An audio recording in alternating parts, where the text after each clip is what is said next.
น้องสบายดีสวัสดีแล้วจ้าวันนี้น้องตายสิพามาเบิ่งบรรยากาศอยู่ที่น้องยาลุ่มนะพี่น้องน้องยาลุ่มเมืองปากซ่องอันเนี้ยอันนี้มันโมเมนต์ว่ากล่องมั่วเด้พี่น้องน้ำหมอกลงเนาะโอเคน้องพี่น้องที่น้องตายจะมาซื้อนี่แม่ค้าเพิ่นก็นั่งเสียบขายจะไรได้นี่ปลามากินกูสิซื้อให้มึงกินใหม่หนึ่งครั้งมาเนาะให้เจ๊ปลาเดียงเนาะพี่วัดนะคะอันนี้ไม่ได้เป็นไหนอะไรตาเปียงนี่ป่าพี่น้องแนวกินงามบะแหละพี่น้องอันนี้เสียมยังเด้นี่อันนั้นดีมากแนวปวดของปวดเด็ด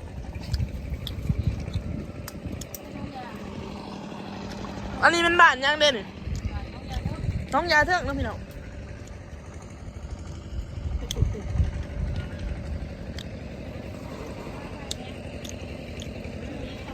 พอขาหน่อยมาเอา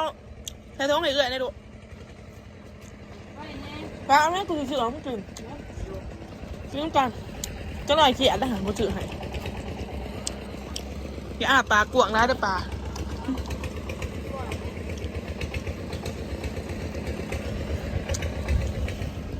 เอาท้องเอื่อยนี่แหละน้องหยองไม่10 บาทเนาะพอขาหน่อยตัวนี้ยัง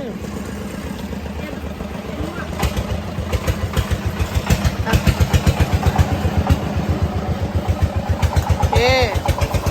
แอนเมื่อน้ำทางแล้วพี่น้องโอเคเท่าไหร่ลบเงินเหรอพี่น้องโดดได้ในกระเป๋าสีชมพู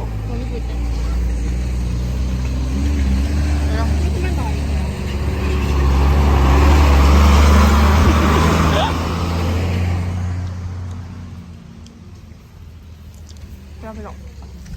โอ้ห่านคักเนาะห่านเดียวกันบ่อ๋อพี่น้องโอ้บรรยากาศดีขนาดเฮ้ยพี่น้องบรรยากาศแถวสวนกาแฟโอ้คักเอาเงินทอดเนาะว่ะนี่เนาะว้าวหน่อยว้าวหน่อยมากแต่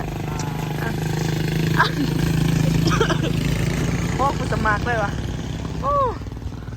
บรรยากาศอยู่บ้านน้องยาแล้วพี่น้องอันนี้ก็จะเป็นบัตรโอ้ป้าโมเมนต์บอลนี่ว่าเขามาใส่อีเต๋าอ๋อเอามันก็เปื่อนมานี่มากระสับปลานะพี่น้องโอ้ขักเด็ดเดี๋ยวบรรยากาศอาหารไปอันนี้จะเป็นกระตานะพี่น้องกระตาใส่หมักกาแฟเนาะไม่ได้เก็บกาแฟนี่เขาเกี่ยมเพิ่นจะคล้ายแบบนี้เลยอันนี้แม่นอีหยังนี่ง่าบ่ง่าอ๋อนี่เนาะพี่น้องเครื่องพวกผักพวกนะโอ้ผักกระแยงนะมีด้วยพี่น้องโอเคไปเดี๋ยวสีรีวิวให้เบิ่งด้วยเนาะสาวปลากระโสดอยู่เด้อสำหรับคนไหนสนใจเนาะสาวปลาเดี๋ยวสิมารีวิวสาวปลาให้เบิ่งเนาะพี่น้องโอเคเด็ดคอมเมนต์ว่ากล่องมั่วเด้พี่น้องน้ำหมอกลงเนาะเดี๋ยวน้องตาย15ส้มบรรยากาศว่าจะเป็นจากไรตอนนี้ก็คือเริ่มหนาวเลยเนาะน้องตายก็นั่งมาหอดบางอย่างเนี่ยพี่น้องก็เลยมาถ่ายบรรยากาศให้พี่น้องเบิ่งเพื่อ FC เราทำได้เพื่อตัวเองนำกับปนัดอะไรก็จะเป็นทางนะพี่น้องทางกับสียากๆเนี่ยจักหน่อยดีแต่ว่ามันเป็นขี้เนาะขอโทษขออภัยน้ำกล่องสั่นนะพี่น้องผมมีคนจับเนาะคนนั่งทั้งนั้นมันก็มาจับเกาะไผ่แล้วน้องตายสิพามาชมบรรยากาศวันนี้โอเคเลตโก้ย่ามนั่นนะย่ามดอกอันนั้นบานอันนี้งามเลยพี่น้อง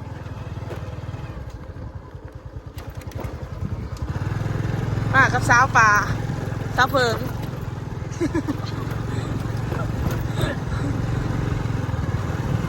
โอ้ยขอโทษเด้อพี่น้องของสั้น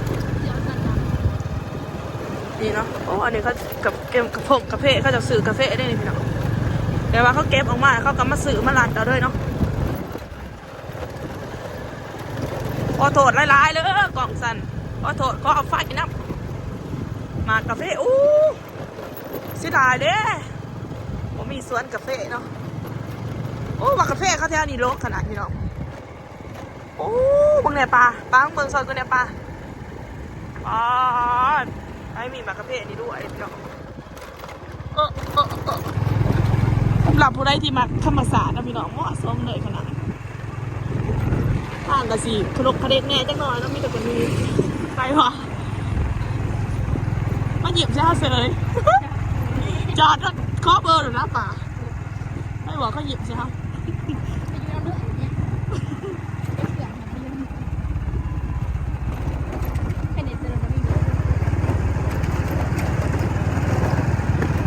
ปลาโลเท่าไรกาแฟฮะวันโลสี่ จ้าแล้วถ้าจะไปเก็บ วันท่านไปวันนี้ มึงมาเลยใช่ไหมเราไปดูโอ้บรรยากาศดีขนาดมาทำปีนักบันทีโอ้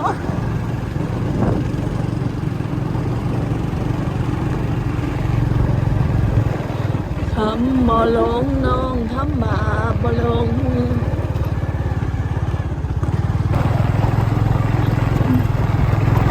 ทางนี้มันจะเป็นทางดินแดงนี่พี่น้อง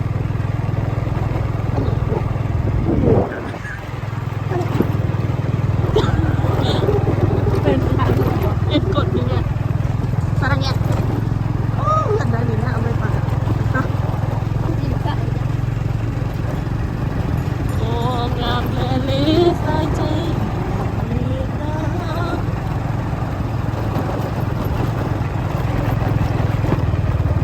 ฮัลโหลไฮโอ้น้องพี่น้องทางก็ดีเติมแต่มาพี่วีเด้อยามพ้นกับสิประมาณนี้เนาะแต่ว่าคะแนนโมเมินเนาะเป็นทางคีดพี่เนาะมันโมเมินเป็นไรเนาะแค่คือบ้านท่าเนี่ยมันหมื่นพี่เนาะเพราะว่ามันเป็นขีตมแต่ว่าอันนี้เนี่ยมันเป็นบนทีนเนาะ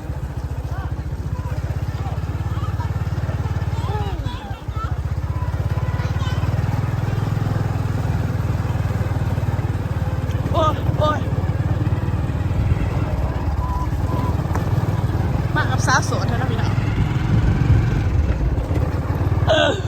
เย้เสียวคนละฟ้ากูเลยเล่นอยู่ใส่กันก่อนตอนนี้ก็เริ่มค่ำเลยนะพี่น้องโอ้หาดขายของแล้วนี่ก็ร้ายเต๋ออันนี้มันเป็นกองมั่วนะพี่น้องน้ำหมอกลกเนาะ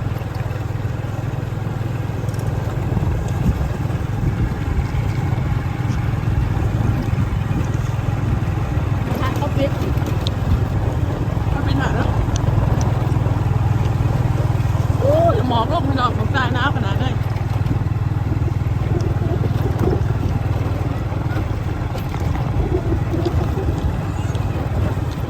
คอยเด็ดปลาเอ้ยเบิ่งบรรยากาศง่ายๆเลยพ่อแม่พี่น้องเบิ่ง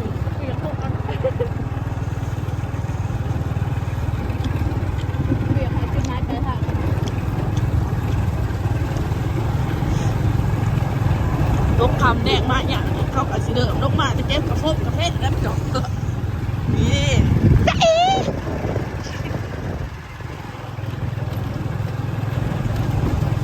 มันจะมาหาหล่อสีกระเพาะนะพี่น้อง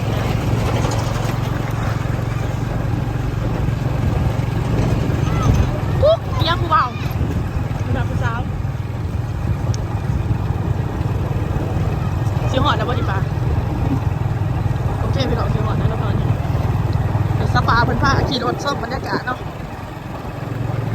เนี้ยสิไปเก็บกาแฟนะพี่น้องเลยไปทางกับมาไปหาไถ่มันจะขึ้นนะคือตาเนี่ยแค่มาเก็บกาแฟรับจ้างมันโดนข้าจะมาเก็บกาแฟแล้วพี่น้องมาแต่ซ้ายฮะ